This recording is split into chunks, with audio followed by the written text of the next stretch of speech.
This is a quick video on how to use MESOA Beard Oil. Once you've washed your beard,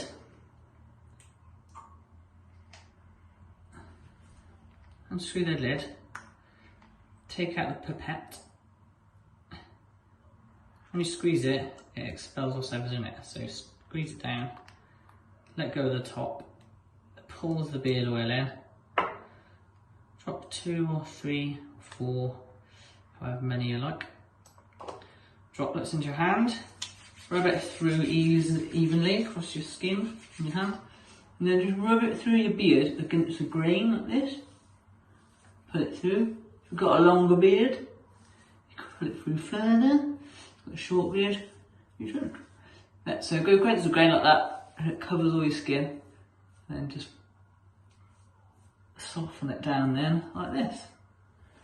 Careful not to get it too much above your line, so it's on your skin. You want to keep it into your beard hair like that.